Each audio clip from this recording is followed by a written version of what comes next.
मेरे मोहतरम अज़ीज़ बहन भाइयों, अस्सलाम वालेकुम वरहमतुल्लाहि वबरकातुहू। मैं मोहम्मद हारून ख़ान आपसे मुखातब हूँ। मेरे भाइयों, आज से 60 साल पहले की ज़िंदगी के बारे में आप लोगों को बताना चाहता हूँ कि आज 60 साल पहले की ज़िंदगी कितनी पुरसुकून अच्छी ज़िंदगी थी, जिसके बारे में पहले भी मैं कई बातें बता चुका हूँ। पहले का दौर बहुत अच्छा दौर था, गुरबत तंगदस्ती का दौर था, लेकिन बहुत अच्छा दौर था। वो दौर जब इंसान को याद आता है, अगर आज के लोग भी उस दौर को याद करें तो वो भी अल्लाह ताला से यही मांगेंगे कि या अल्लाह ताला वो वक़्त को हमारे पास ले आ, या अल्लाह उस दौर को ले आ। उस वक़्त हमदर्दियाँ थीं। उस वक़्त कोई बीमार हो जाता था, किसी के कोई ज़ख़म होता था, तो कितना गहरा भी ज़ख़म हो तो सुमुल, हमारे इलाका में सुमुल होता है, उसको पीस करके उसके ऊपर डाल दो, अल्लाह ताला शिफा दे देता था। और हदीस में है और कुरान पाक में भी इसी तरह है कि अल्लाह ताला क्या फरमाता है। अल्लाह ताला कुरान पाक में फरमाता है कि जो खाने की दवा है और ये जो हाथ उठा के दुआ मांगते हैं, ये दोनों मेरे हुक्म के बगैर असर नहीं करती हैं। अगर अल्लाह को हुक्म नहीं है तो ये खाने वाली भी दवाई कोई असर नहीं करेगी, और अल्लाह का हुक्म नहीं है तो ये जो हम लोग हाथ उठा के दुआ करते हैं ये भी अल्लाह ताला कबूल नहीं करे तो ये भी कोई असर नहीं करेगी। तो देखो अल्लाह ताला कुरान पाक में फरमाता है, ला युकल्लिफुल्लाहु नफ्सन इल्ला वुसअहा ला मा कसबत भले मक्तसबत। अल्लाह ताला किसी के ताकत से ज़्यादा उसके ऊपर बोझ नहीं डालता। तो आप इस चीज़ पे गौर करके देख लो। वो पुराने लोग गरीब थे, उनके पास बैंक बैलेंस नहीं था, उनके अकाउंट नहीं थे, उनके पास पैसा नहीं था, तो अल्लाह ताला उनको सुमुल से शिफा देता था।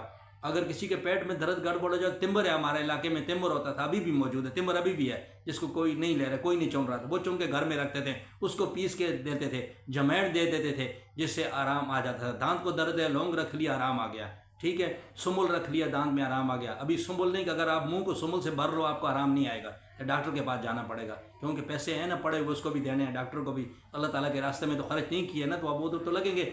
अच्छा, फिर आपको ज़ख़म आ गया, सुमुल डाल लो तो नहीं आएगा, खून उसको बहा कर ले जाएगा, वो रुकेगा भी नहीं। क्यों? डॉक्टर के पास ले जाओ, वो टाँके लगाएगा, 20,000 रुपये भी लेगा, वहाँ ले जाओ।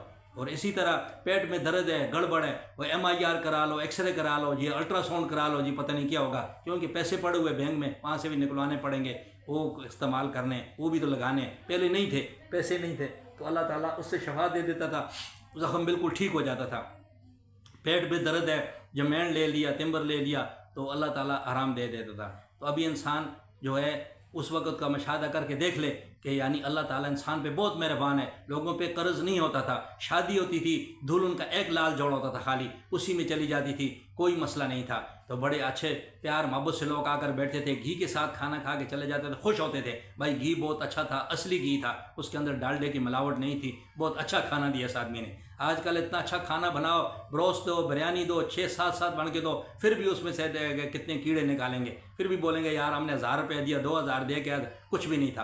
पहले आप यकीन माने शादी में ये दाने, गंदम के दाने मंडले में डाल के ये भी देते थे, ये रोड़ी ये है भाई, ये ले लो, हमारी तरफ से रख लो। लोग खुश होते थे, इतने प्यार से लेके रखते थे। अगर आप किसी को आज दाने दे दो ना, क्या बोलेंगे, बोले ये देखो इसका दिमाग ख़राब है, हमारे मैं गया था तो मैं 5000 दिया था, किसी ने 3000। आजकल तो इस तरह लेते हैं जैसे होटल पे खाना खा के बाहर आदमी खड़ा हुआ है, हाँ भाई लाओ, हाँ अस्सलाम वालेकुम जी, हाँ ये मुकाव जी, हाँ दे गया, मैं इतने दे के आया तो उतने दे के आया। अब ये बिजनेस शुरू हो गया, जितना अच्छा खाना दोगे निंद्रा भी इतना अच्छा मिलेगा। और कुरान की ख़त्म कर लिया किसी के बच्चे ने तो उसको भी बिजनेस बना लिया, उस पर भी लोगों को बनाना शुरू कर दिया, भाई आए पैसे लेके जा जमा करें। मैंने 8000 की देगे मंगाई थी, कुछ भी नहीं हुआ, 12000 हुआ, और भाई इतने नहीं हुए। तो ये नफ्स नफ्सी का दौर है, खाली लोगों का जहन जो है खाली पैसे की तरफ है, खाली पैसे की तरफ है। पहले ये लोग ये नहीं सोचते थे, हाँ पहले पैसा नहीं था, लेकिन लोगों के दिलों में मोहब्बत थी, लोगों के दिलों में लालच नहीं थी, लोग खालिद इंसान से मोहब्बत करते थे। आप खुद गौर कर लो, बहन भाइयों में कितनी मोहब्बत होती थी उस दौर में, और अभी भी आप देख लो, बहन भाई मोहब्बत करते हुए कहाँ कैसे चलते आते हैं एक दूसरे के साथ, फिर कितनी उनके आपस में दुश्मनियाँ पड़ जाती हैं। आपस में रिश्ते पहले चाचा की बेटी से भाई मैं रिश्ता करूँगा, मेरा आकर सब बोलते थे कि भाई सही है, सही कह रहा है, उसका ही हक बनता है। आजकल कुछ भी नहीं, लोग बाहर से रिश्ते करते हैं, कोई परवाह ही नहीं करता है। वो भी हदीस है, ऐसा दौर आएगा लोग खूनी रिश्तों को छोड़ देते हैं। आपके सामने लोगों ने खूनी रिश्तों को छोड़ दिया, बाहर वाले लोगों से करते हैं, ये मेरा भाई है, ये मेरी बहन बनी हुई है, हाँ जैसे आप खुद इंसान के हैं ही नहीं, अपने ढेर मारा हुआ है, खुद बहन भाई एक दूसरे से तंग है और दूसरों को बहन भाई बनाया हुआ है। ये भी आप गौर करके देख लो ना, आपके सामने कितने लोग मौजूद हैं। तो ये नफ्सो नफ्सी का दौर है, पैसे का दौर है। इंसान कोई किसी से मोहब्बत नहीं करता, पैसे से करता है। एक किसी किस्म का आदमी बेकार है, उसके पास पैसा है, सारे लोग उसके गिरद भाई चक्कर लगाते रहेंगे, चाहे भले उसको उनको ना दे, फिर भी इंतज़ार होगा ना कभी तो चलो भूल कर दे देगा। इसी तरह समेत मेरे, यानी मैं कौन सा कोई अपने आप को मैं पारसा नहीं कहता, मैं अपनी तारीफ़ नहीं करता। मैंने कभी पूरी ज़िंदगी भर मैंने कभी अपनी तारीफ़ नहीं की मैं बहुत ईमानदार हूँ, मैं बहुत अच्छा आदमी हूँ।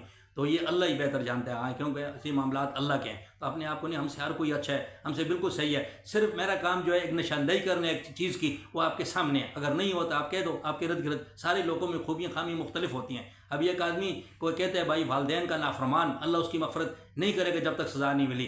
तो आप अपने इर्द गिर्द देख लो, जो वालदैन का नाफरमान है तो वो उसमें उससे मेरे वो आ जाएगा उसमें। तो जो अपने माँ बाप की खिदमत कर रहे हैं उसको तो कोई कुछ नहीं बोल सकता, वो इसमें उनके ऊपर ये कानून लागू तो नहीं होता, उनके ऊपर ये बात तो नहीं जाती है। तो इस तरह अगर जो हैं तो वो हैं, तो अल्लाह ताला उनको भी हिदायत दे। यानी बात करने का मकसद है कि हमने एक हालात का मुशाहिदा करना है सामने का, भाई इस तरह के हालात हैं, पहले ऐसा था या अभी ये हो रहा है, तो आपके सामने सारा। उसमें जो आदमी अपनी इस्लाह करना चाहे तो कर ले कि भाई चलो ये बात सही नहीं है, मुझे नहीं पता था, चलो